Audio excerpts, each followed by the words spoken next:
Hello students, Mr. Yund here. Today we are starting chapter 11. It is called Growth and Industrialization. This chapter has 3 sections in it, 3 lessons.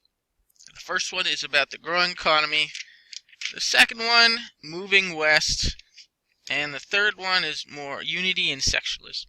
That's what I thought. But there's some foreign policy in there as well. So we cover a range of topics of really what was happening within the United States, what kind of changes were happening really in the post-Jefferson era. It's not really defined by wars or conflict as much as it is lots of big changes in the way people lived. Lesson 1 is a lot about industrialization, which means people stopped making stuff by hand and started making stuff with machines. A lot of these early factories ran on water. Now we have factories. That means people don't just stay home and farm all the time. They actually move away from home and get jobs in factories. So it's an interesting change. But agriculture grows as well. And with industrialization comes urbanization. Basically, cities get larger. In 2, we talk about the West. Building roadways, things like the turnpike.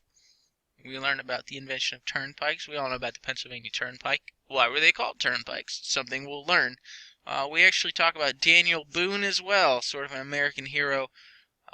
We talk about steamships in the Erie Canal, things like that, sort of advancements in infrastructure. Lesson 3. Sectionalism means that you start to have an allegiance not just to your country, but to your region of the country.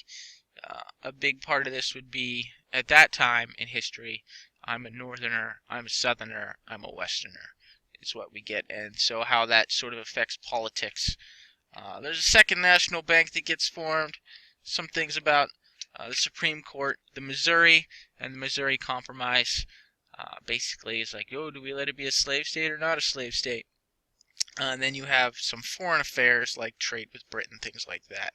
We do mention the last thing in the chapter is the Monroe Doctrine, which was a pretty big part of our foreign policy for a very long time. So some important things we're going to learn about history in the United States this chapter.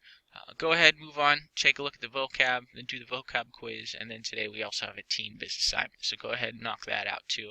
Nothing too crazy for today. Tomorrow we'll roll into lesson 1. All right, have a good one.